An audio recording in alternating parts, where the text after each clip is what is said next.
Hello everyone, welcome back to my channel. I am Abhishagulati and today I will teach you grade 12 chapter number 1 psychology variations in psychological attributes.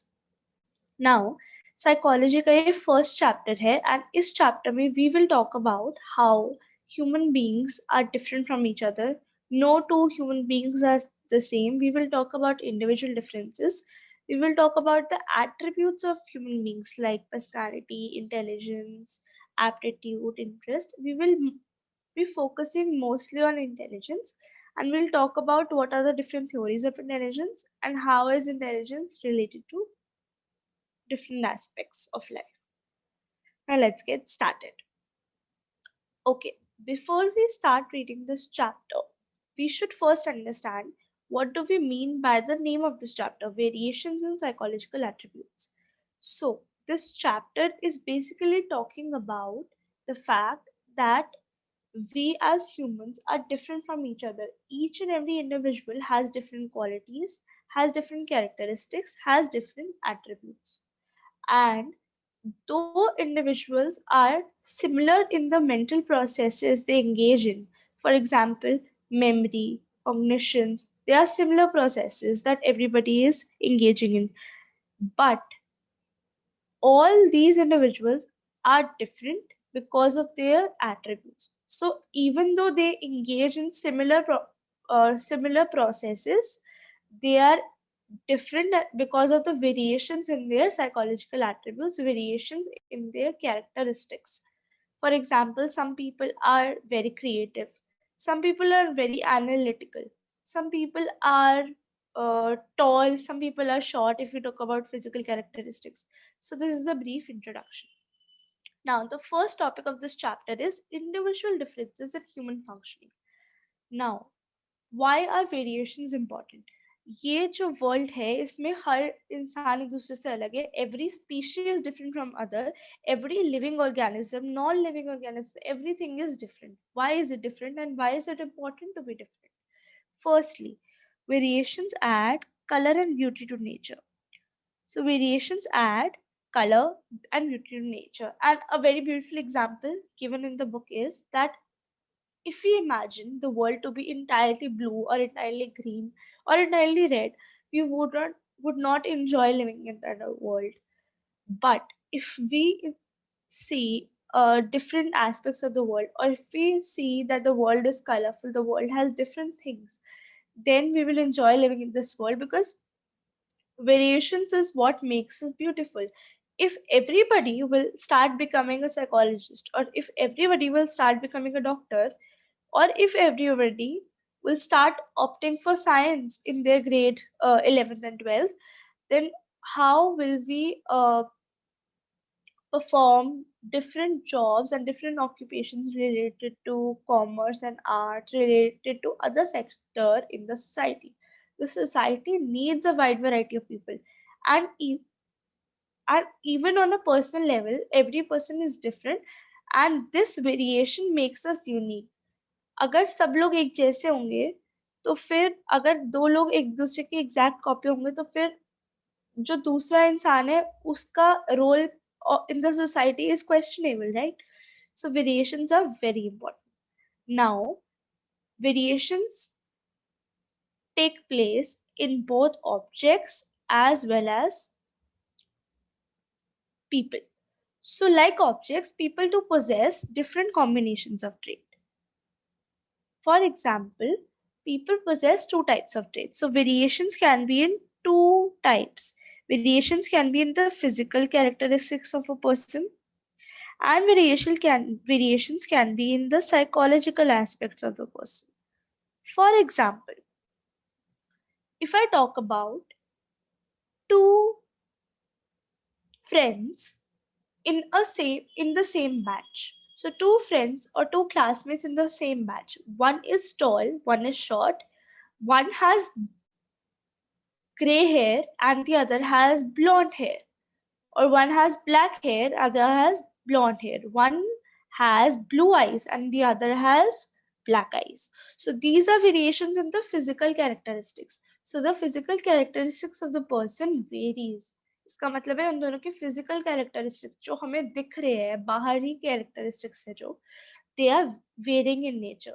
Some physical characteristics can be their height, weight, strength. In the same way, there are some psychological characteristics. So, psychological dimensions that may vary among individuals are intelligence, creativity, aptitude. So, for example, those two friends, one is intelligent, very intelligent, high IQ, has high IQ, the other has a slightly lower IQ, or one is very submissive, one gets submissive, and the other is very dominant in nature, one the other is has a very dictatorship attitude, or other one has a very uh, strong attitude towards life. So there can be variations in two aspects, one physical attributes and psychological attributes. In this chapter we will talk about psychological attributes. Now, variations in individual differences. Now, what are individual differences? Let's come to the next slide.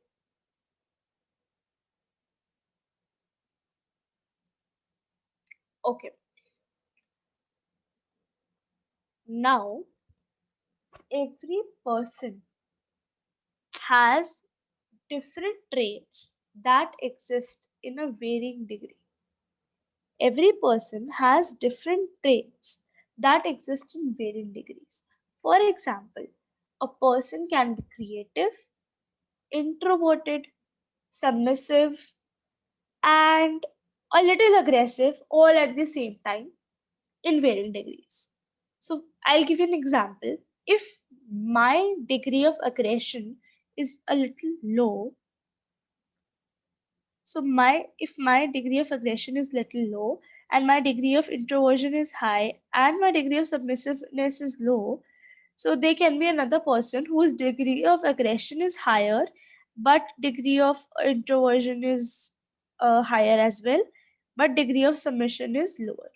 So what I mean is that everybody has attributes. Everybody has psychological attributes, but they have them in varying degree. Some are more creative, some are less creative. Some are outgoing in nature. They like to visit new places. They like to meet new people. They like to form and invest in social relationships. Whereas some people are a little withdrawn. They like to spend time with themselves. They like to enjoy their own company. So different traits can exist in a person in varying degree. A person can be aggressive, submissive, introverted, extroverted. A person can also be introverted and extroverted at the same time, depending upon the situation. So, in this sense, because we all have different traits, but in varying degrees, so in short in brief अगर हम इसको explain करें तो इसका मतलब ये है कि जो साइकोलॉजिकल एट्रीब्यूट्स है वो सबके पास होते हैं, लेकिन जो डिग्री, जो वेरिएशन है उन एट्रीब्यूट्स की, या फिर जो varying degree of the attributes present in a person है, that variation is what makes us unique, and that variation is what exemplifies this combination of our traits. Now, the question which you may like to pose is how and why people differ. So, the subject matter of the study of individual differences is basically that how people differ, why do people differ. Now, what is individual differences? This is a very important question and this is very easy to understand. So, what is individual differences? Individual differences refer to the distinctiveness and variations among people's characteristics and behavioral patterns. So, individual differences का मतलब होता है distinctiveness यानी uniqueness और variations. किस किस में distinctiveness और variations? लोगों की characteristics में और लोगों के behavior में. So, individual differences means that there is a distinctiveness in people's characteristics and people's behavior patterns. For example, again, if I am creative, this is my characteristic, and if I uh, if I like to stay indoors, if I'm withdrawn in nature, so that is my behavior pattern. So there is variation in this. And on the other hand, there is another person who is not so creative but very outgoing.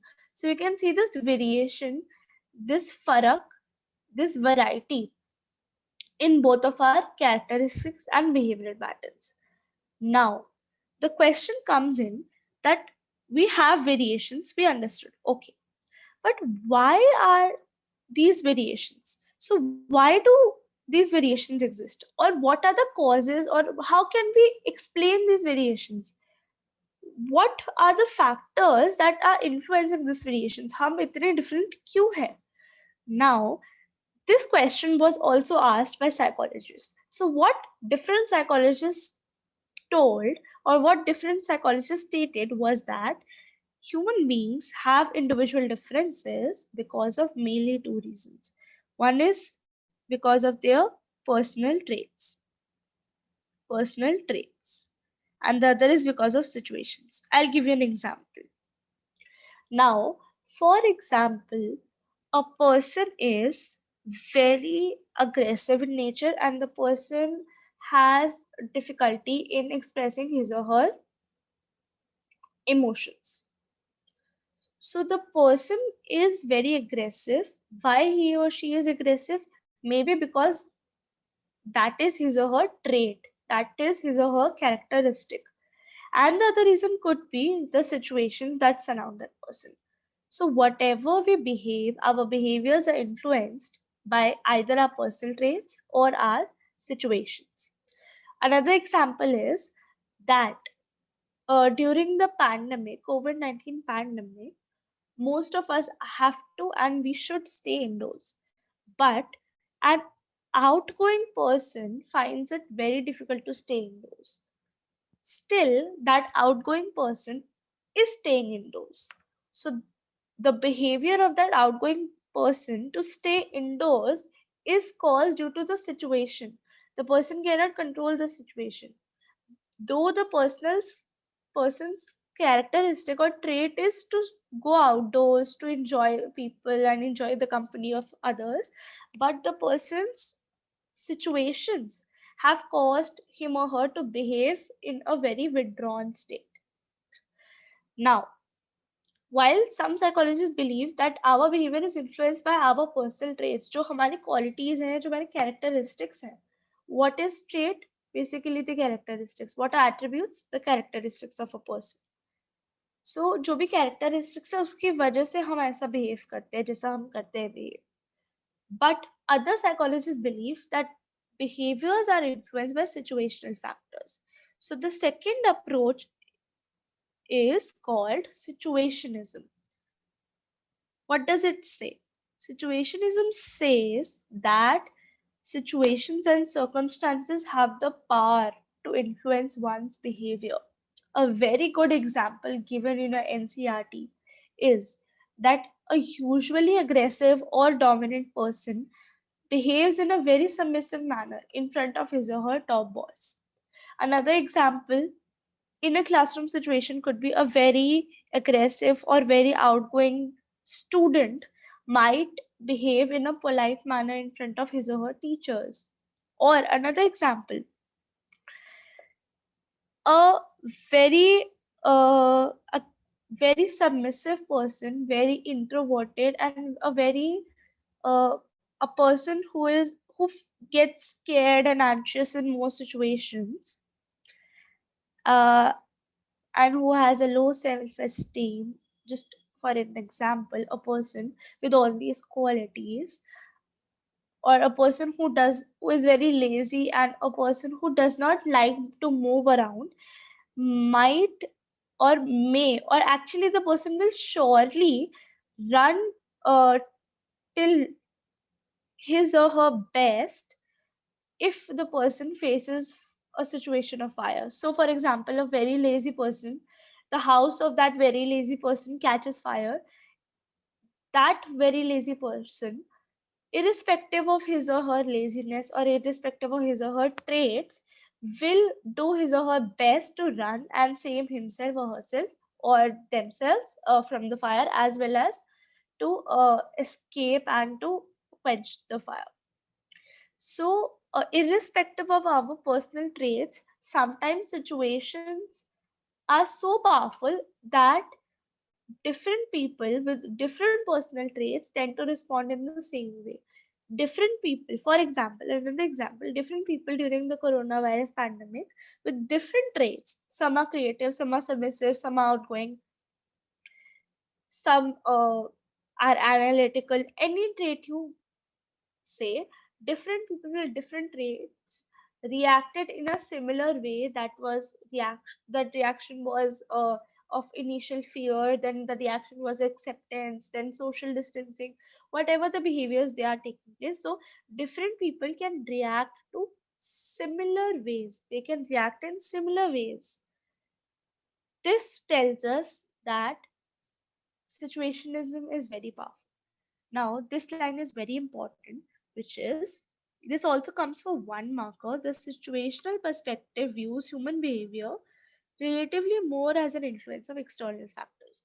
So, situational perspective views that human behavior is more as a result of external factors. Human behavior का जो cause होता है वो internal factors होता है. ऐसा personal traits वाली बात कहती है कि अगर कुछ साइकोलॉजिस्ट जो कहते हैं कि पर्सनल ट्रेट्स इन्फ्लुएंस बिहेवियर, दे से कि internal factors influence behaviour, but situationist perspective says कि external factors are more responsible for human behavior. How do we behave? How do we react to situations? What is behavior? Reaction to a stimulus, right? So how do we react to a stimulus? It all depends on the situation around us. This is what the situationist perspective talks about. So this is very important. It often comes for a 1 or 2 marker. You can also mark it in your book, or you can just take a printout of my notes and you can mark it there. Okay. Now,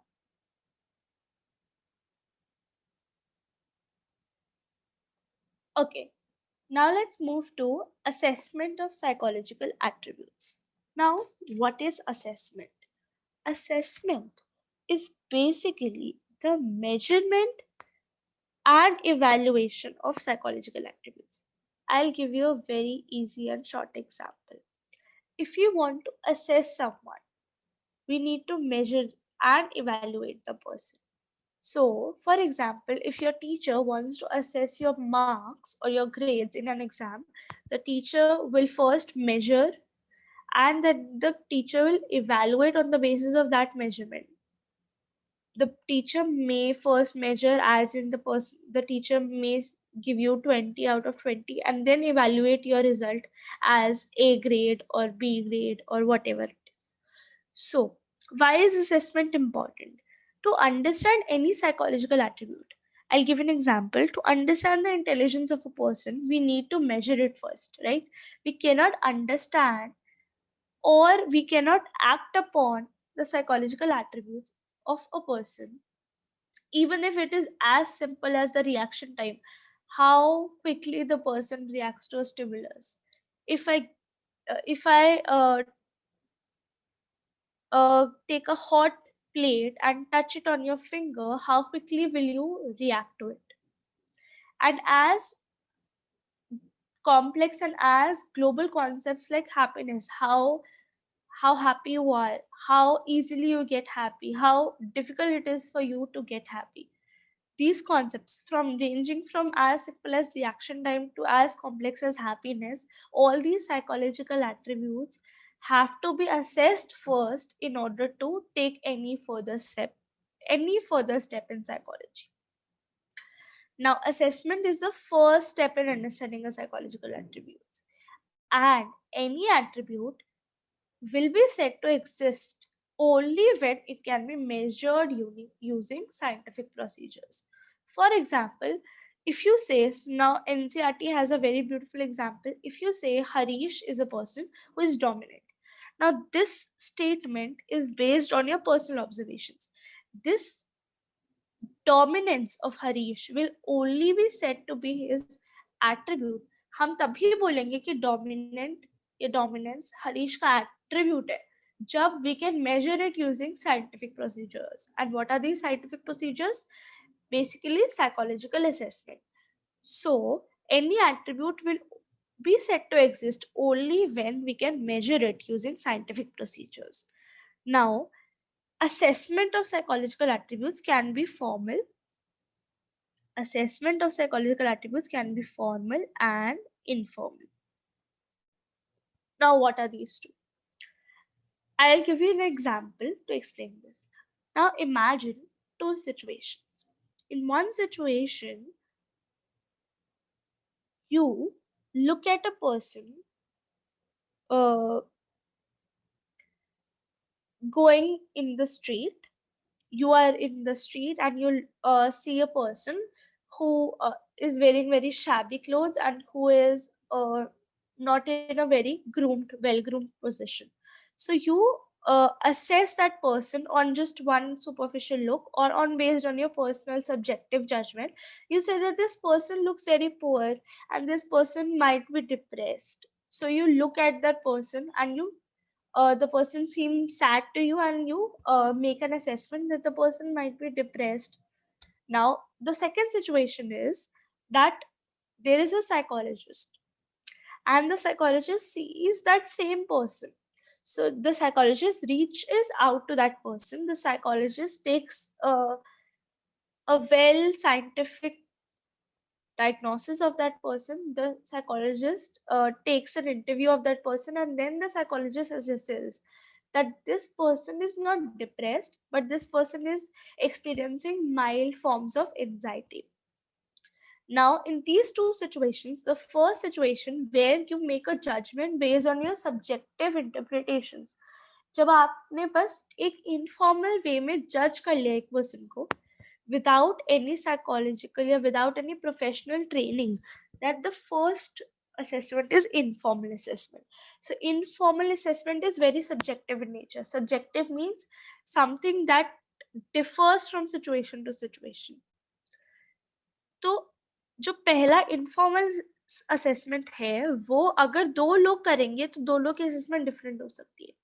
If I says that person is depressed, the other might say ki nahi, no, he or she is not depressed, he or she seems very happy. So informal assessment is very subjective in nature. The other assessment, which is made by psychologists and clinical counseling and clinical psychologists, is formal assessment. Now, what is formal assessment? Formal assessment is an objective, standardized and organized way of assessment. Formal assessment is very objective in nature. Objective means if two psychologists or if two people will take into account the same situation, the same patient, the same client, then both of their assessments will be more or less similar. So if two different people assess the same situation, assess the same person, and their assessment should be more or less similar, that is a very important feature of objectivity. The second is standardized. So standardized you must have learned this in grade 11th, that standardization involves validity, that whether your assessment is measuring what it is claiming to measure. It involves reliability, that whether there is consistency in your measurement, and it also involves norms, that how is the assessment in terms of other or the average performance of the population. So these are important aspects, and a formal assessment is very organized. Now, on the other hand, informal assessment varies from case to case, from assessor to assessor, and therefore is subjective to interpretation. A very important line again in the book is psychologists are trained in making formal assessments. So there can be a one-marker question asking you that psychologists are trained in making dash assessments. So you can fill in the blanks by saying that psychologists are trained in making formal assessments and not informal assessments.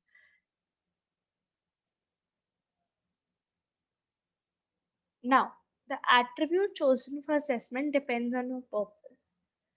Again, a very good example given in the NCERT. if we want to help a very weak person who is not good in academics perform well in the examinations, we might assess their internal or their psychological strengths or their intellectual strengths and weaknesses. If we want to help a person adjust in their social surroundings, we might assess his or her personality.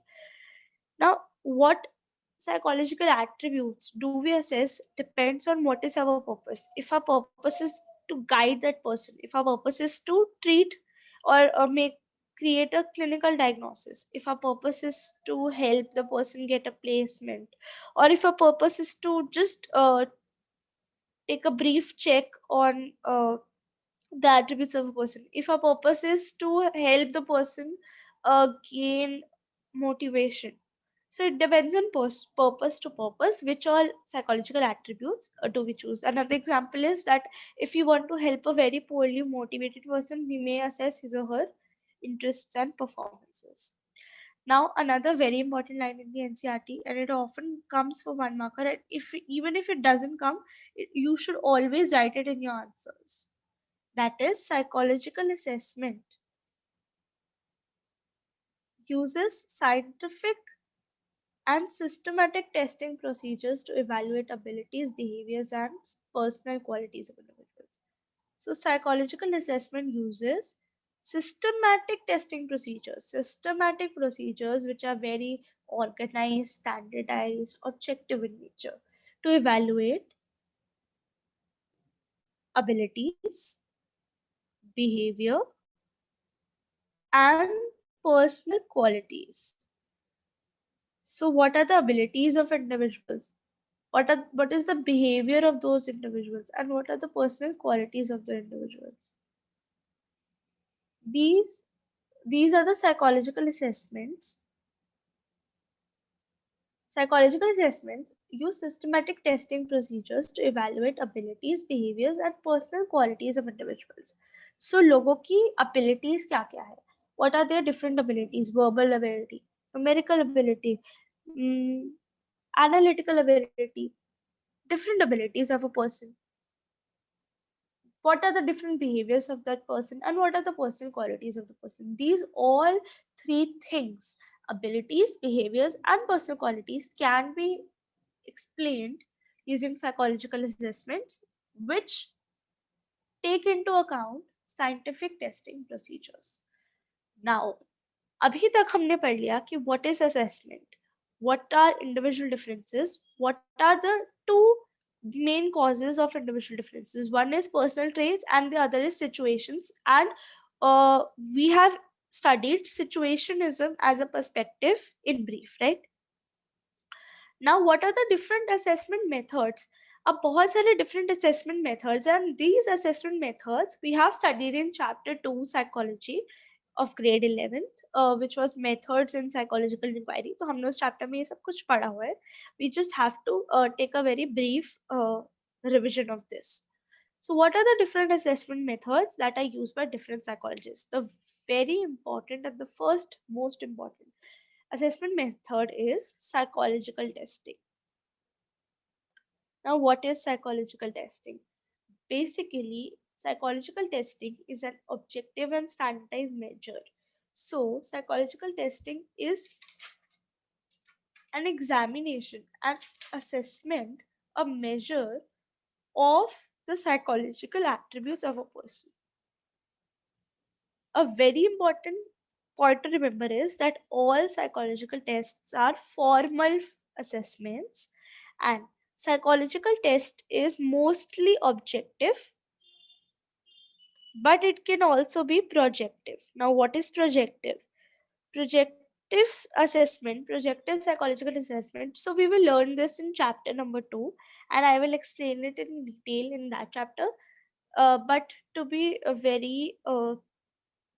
to explain you very briefly, projective assessments are mostly used for personality assessment. So if you want to assess a person's personality, you can use projective psychological assessments, and they can vary from semi-structured to unstructured. Okay. Now, psychological tests are basically measures used to explain a person's behavioral characteristics, measures used to explain psychological attributes like intelligence, aptitude, personality, etc. And in सबका purpose क्या होता है? Now these psychological tests are used for the purposes of clinical diagnosis, guidance, personal selection. For if you want to diagnose someone with a disorder, if you feel that the person needs a clinical diagnosis, if you want to give guidance to a person, any sort of guidance, personal guidance, social guidance, career guidance, if you want to select which person is best fit for my job.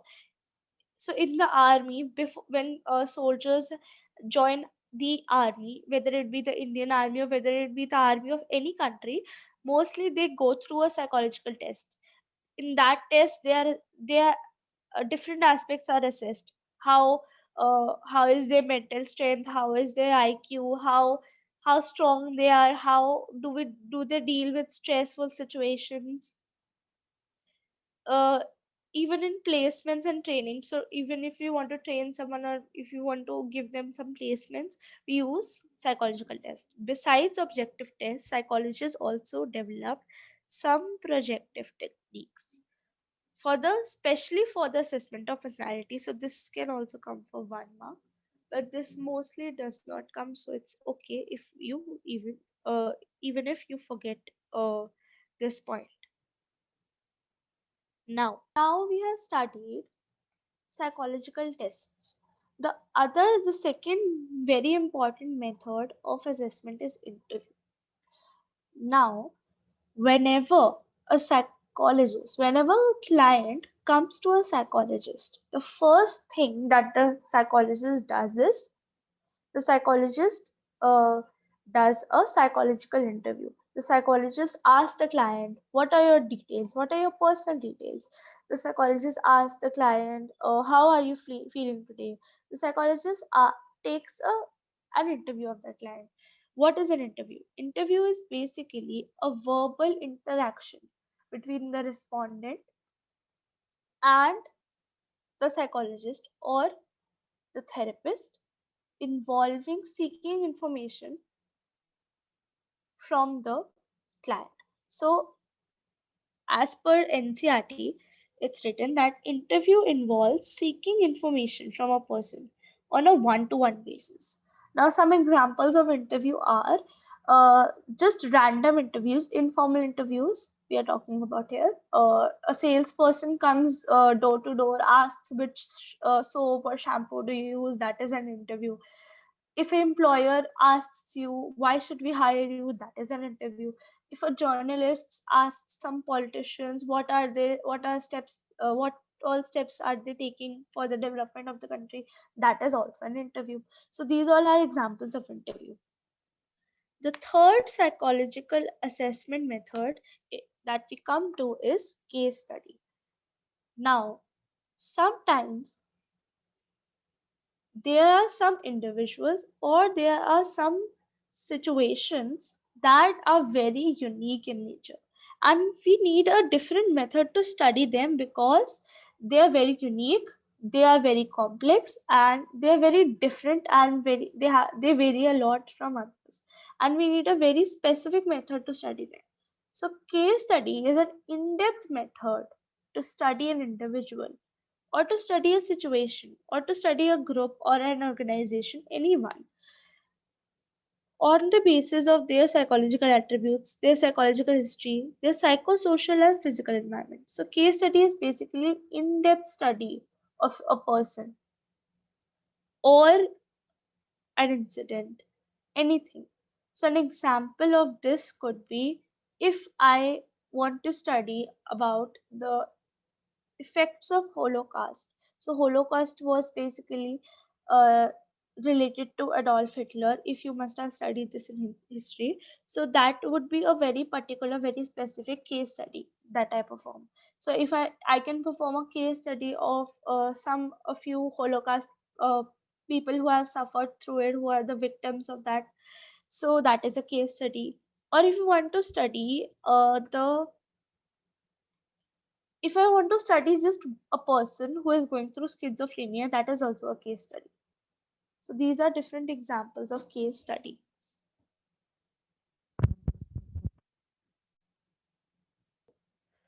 Now, another thing that is important to understand is that clinical psychologists clinical psychologists are trained in case studies.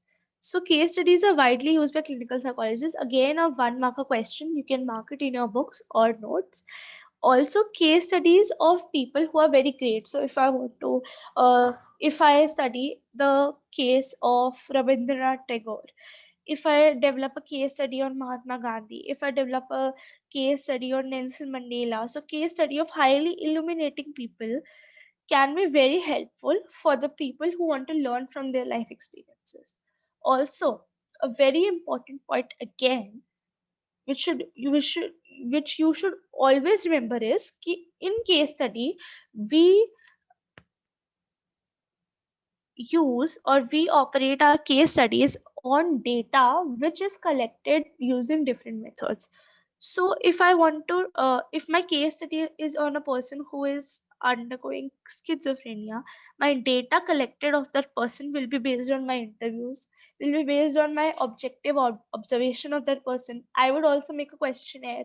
I would also conduct a lot of psychological tests, projective tests maybe on that person. So case study method is based on the data which is collected using different methods. Example, interview, observation, questionnaire, psychological testing, etc. Now, the next assessment method that we come to is observation. So what is observation? Now, as a layman, you may think that observation is just looking at a person, observing, noticing what he or she is doing. But in psychology, observation is a very scientific, very systematic, very objective procedure. Observation in psychology, this we have studied it again in chapter 2, class 11. Still, I would like to repeat. So, observation is basically a very objective procedure to record behavioral phenomena occurring naturally in real time. So, if a person is standing on the street in front of me and I am a psychologist, or if I want to observe the behavior of students in the absence of class teacher, then I will observe their behavior, their behavioral phenomena, which is occurring in real time at that very moment naturally in their natural setting. Now, some examples could be mother-child interactions. So we can observe mother-child interactions. Now, there are some problems in observational method. Now, when a researcher or when a psychologist or when an observer observes a situation, there can be some problems. The first problem that can arise is that the observer may have no or little control. The observer may have no or little control over the situation. So, the observer might not be able to control different other variables in that situation. The observer might not be able to control environmental variables. For example, if a person is observing something in a laboratory, or if a person is observing children behavior of children at school, the observer might not be able to control the noise that is coming in the background or the distractions of the children, or maybe the if there's some rain or wind blowing outside that is distracting children. So extraneous variables may not be able to control. So the first problem that may arise in observation method is that the observer has little control over the situation. The second problem is that the reports may suffer from the subjective interpretations of the observer. Now, even though the observer is a psychologist or trained in observation, the observer is a human being. He or she might unknowingly or unintentionally involve into subjective interpretations. So these two problems need to be taken into account whenever we use observation method. So a question can come in the exam which is critically evaluate the observation method. So you can write that though observation method is a great method, it involves scientific, organized and objective measures, but there are certain problems involved in it, and you can explain these two problems, and there are further problems as well, which are listed in further chapters of this book. Okay, now we come to self-report method. So the previous four methods, I am sure you must have studied them in grade 11. Self-report method is something new. Now, okay, now, okay, one, two, three, start. Now, self-report method. Now, if you want to assess the adjustment of a student in his or her school, or if you want to adjust, if you want to assess that how well does a student involves in extracurricular activities or different activities at school, we can ask that student to fill in our questionnaire. So self report basically means seeking out information, factual information from the person itself. So if you want to assess their psychological attributes, ask them to fill your questionnaire. uh, Go check out and assess their personal diaries, or give them a psychological test, take an interview scheduler, and uh, use that to obtain factual information about them. So self report measure is the method used to provide factual information of a person. So self report method is a method where we ask the person that please provide us factual information about yourself, and also provide us information about your opinions, beliefs, your attitudes, your ideas, and your personality. So here we come to the end of this video. This was a part one of the video. In the next part, we will talk about psychological attributes, we will talk about intelligence and further more things.